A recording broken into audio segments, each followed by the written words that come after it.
Welcome to the Engineering, Emotions, and Energy Podcast, where you can relax, recharge, and reconnect. And now, your host, Justin Wink. Hey everybody, today I'm going to be talking about how your triggers are your traps. So if you want to grow, those triggers have got to go. Before we get to the main content today, I want to go over a little update. I want to thank everyone who wished me a happy birthday, either in person, by text, or on social media. I really had a fantastic day. Took the day off, had some fun in San Francisco, and had a great meal with some friends. So if you were there and you're listening, thank you. It was really, really enjoyable. And some other news, I didn't get the news until after my birthday, but apparently as of February 25th, I am officially no longer married. My divorce was finalized. So that's some very exciting to get that completed with, because one of my all-time downloaded episodes of all time was when I was first talking about the start of getting divorced. I think it was probably in July is when that episode came out. So that episode was 8-9 months, and so it's been about a 10-month process. It's just kind of a reminder that any change sometimes might take longer than you expect, yet when the change is important and it's necessary, it inevitably, man, I feel like Porky Pig, like can't get that. It undoubtedly happens. It's going to happen. There are things though that can prevent these changes from happening, and some of those big things are triggers. So I was looking up exactly, what is a trigger, because it's one of those phrases that sometimes gets bandied about quite a bit, and sometimes there's some political connotations. You might even have a trigger about the term trigger. But effectively, in mental health terms, a trigger is just something that affects your emotional state, causing extreme overwhelm or distress. This is something from an article on, I believe, Healthline that I found to define what a trigger is. And it also goes on to say that a trigger affects your ability to remain present in the moment. And it may even bring up specific thought patterns or influence your behavior. So effectively, it's anything that takes you out of the moment and hijacks your ability to respond critically. It basically turns you into almost like a robot using a pre-programmed routine. And when you're using a pre-programmed routine, that means you're not doing what you and your highest version of yourself would actually like to do. And I've noticed this coming up a couple instances with a couple close people to me. One thing that I've recently gotten into is learning more about cryptocurrencies and blockchain, and understanding that and using that as a vehicle for both investment, but also as a way to influence the way things work in a way that I would prefer, as opposed to how a lot of things work currently. Because I don't know if there ends up being some things about current finances work that might annoy you, such as, unless the bank that you go to owns the ATM, there ends up being usually a $3 fee just to get access to your cash. And maybe the bank you have pays that, maybe not. But why should that fee be so high to get access to your money?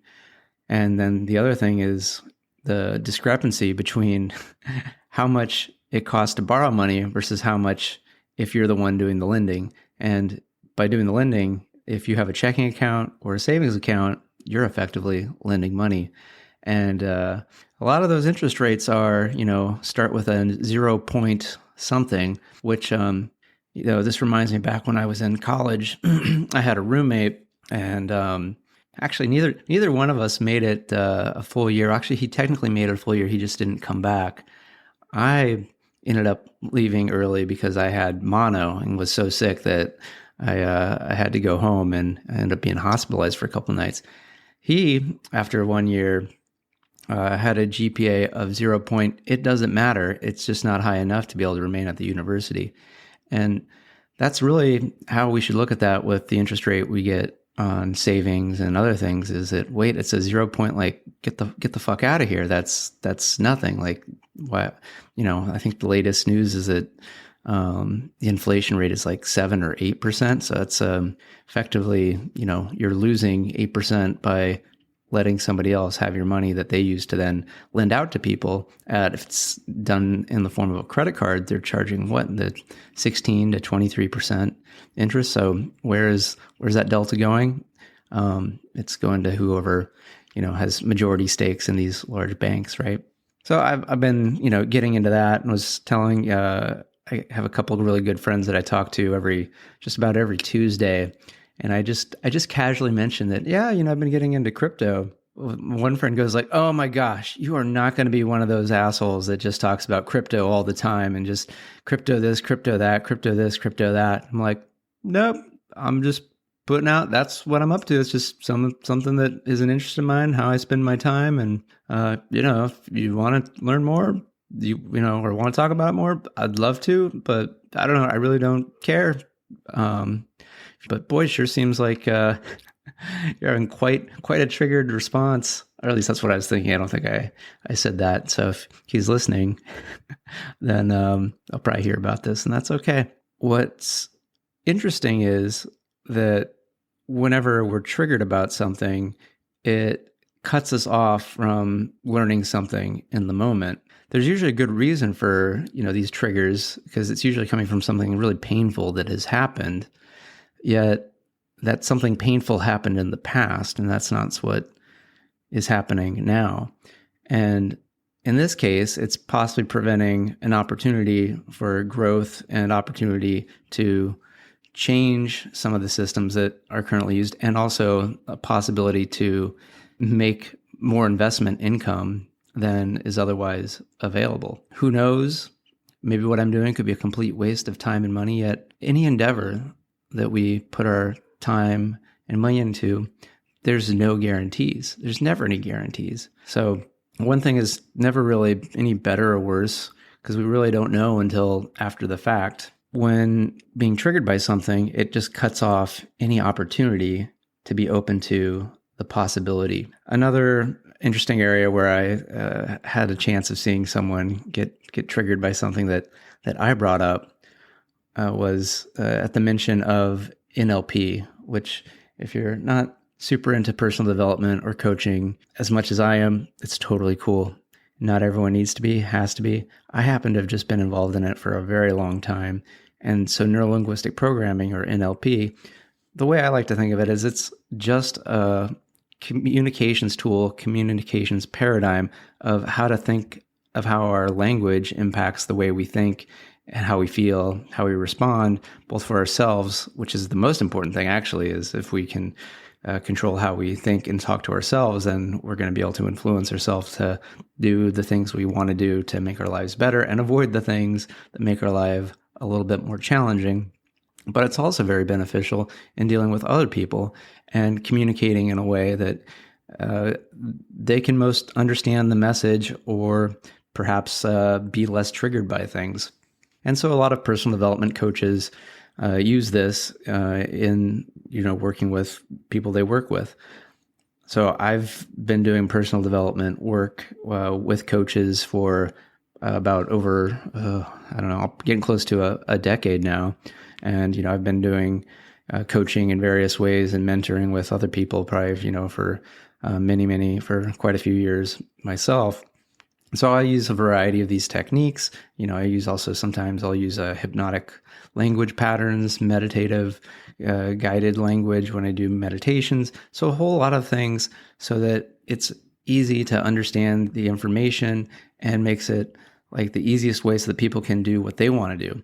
So really, there's no making anybody do anything they don't really want to do, because I never want you to take anything that I say at face value. I want you to question, but not so much question with your mind, although I do want you to use your mind, but also check in with your heart. How does some of the stuff that I say make you feel? Like, how do you feel about it? Does it, there seem to be something that there seems to be something about what Justin just said that maybe that is possible. Maybe there is something to that. Because your mind, a lot of our thoughts are not really our thoughts.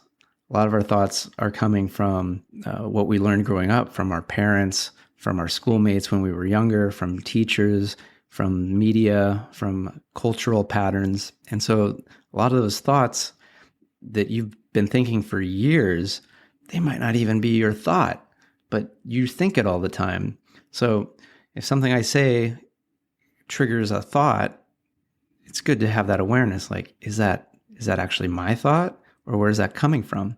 Or it might trigger an emotion because maybe it did come from something, remind you of something really painful that happened long, long ago. And you want to put the focus on differentiating between what's going now and what happened in the past. And so sometimes it takes a little, hey, got to take a breath here, take a moment. Why am I having this feeling? Because honestly, I had a very similar experience, not soon after getting divorced, where I still had to have an interaction with my ex regarding our 2021 tax filings. And I just remember after the interaction, I felt so angry. I had this rage, and I just wanted to like break shit. Have you ever been so angry that it's like you wanted to break some stuff, or you just wanted to yell? And I talked to some friends about this, and they're like, I mean, Justin, what's the worst that would happen if it doesn't get done your way, but goes this other way? It sounds like maybe there's a chance that you get audited for some reason, and then so you go through that process and then maybe pay some extra money. It's just money, and you're getting all worked up. And I'm like, oh my gosh, you all are totally right. Like, I am basically giving away my current happiness because of the slight possible chance of some future amount of money possibly being spent. That is insane. I didn't quite understand it, but after talking to some more people, I came to realize that, wait, where this is coming from is this is reminding me of when I was like a kid and growing up with my dad, that there'd sometimes be some things that I had an expectation that he would take care of and he wouldn't.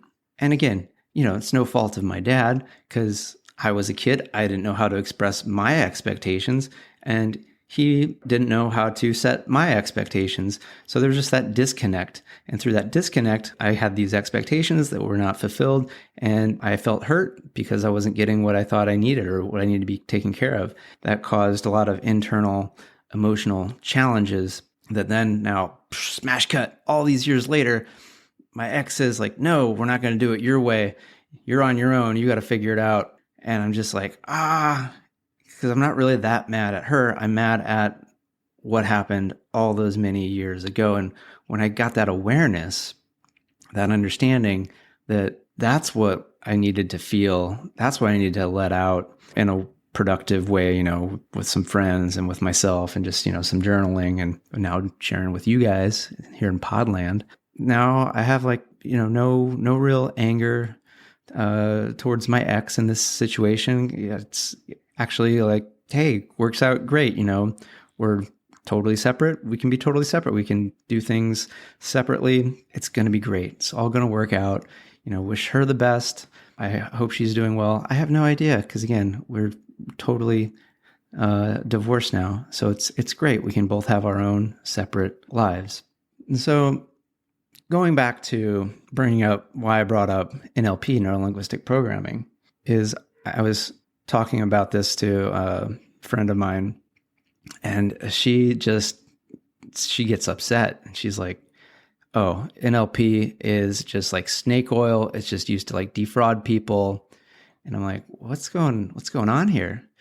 And turned out she had experience where, friends got into some multi-level marketing type business ventures, scams, actually, where they were using, they called it NLP, but they were really using it to strong arm people into doing things that were not for their best interest, and lost a lot of money.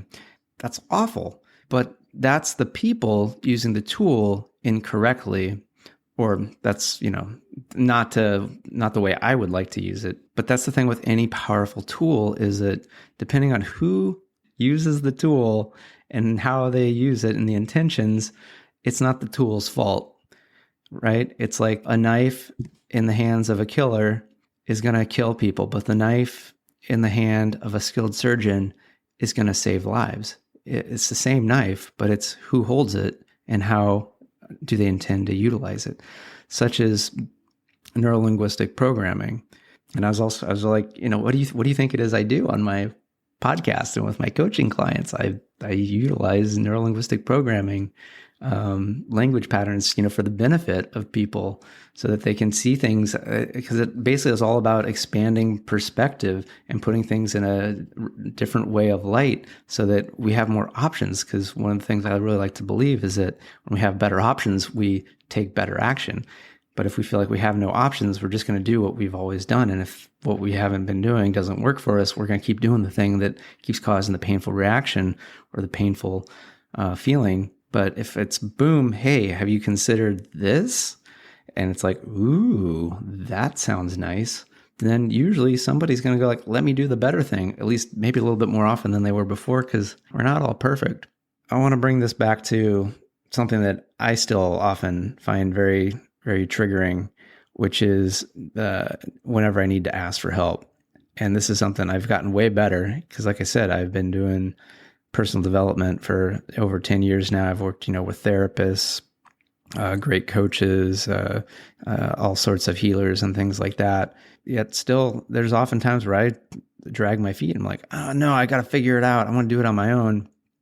And it's still just in the last couple of days, I was trying to do something in the crypto world, invest in a opportunity, and I'd never done something like this before. And I was like, all right, let me figure out how to get the right coin to the right place. Things were not working. Like I didn't realize that I had to have like another type of coin to pay the fees. It was like I had my rental car, but I didn't have any change, for the toll booth type of a thing. And so I was getting really frustrated.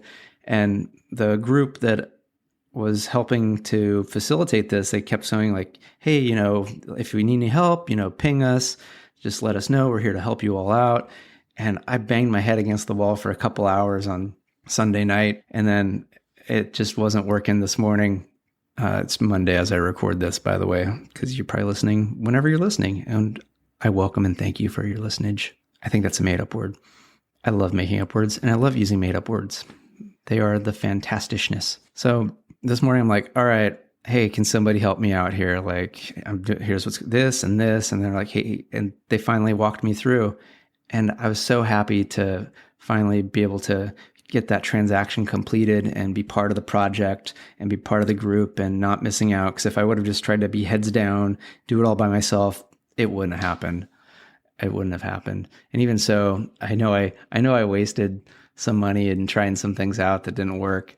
The way I look at it is that was just the price of learning some lessons, and they're actually relatively cheap because some lessons can be very, very expensive, but it's always valuable whenever we do learn a lesson.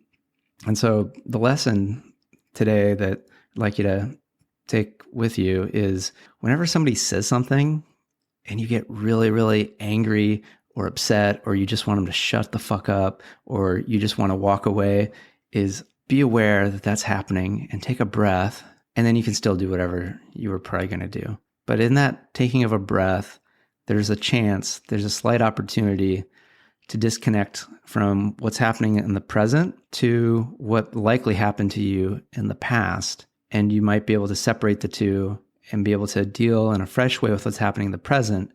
And then with your awareness that something in the past happened, you'll be able to see that, experience that. And what's great is whenever something in the past comes up in a way where we're aware and we're present, it just goes. And that's the healing process. It just so happens there's often a lot of things that need to be healed. So just because you do it once with one thing doesn't mean you're likely done. But it gets easier. It gets easier, and life gets happier and more joyful.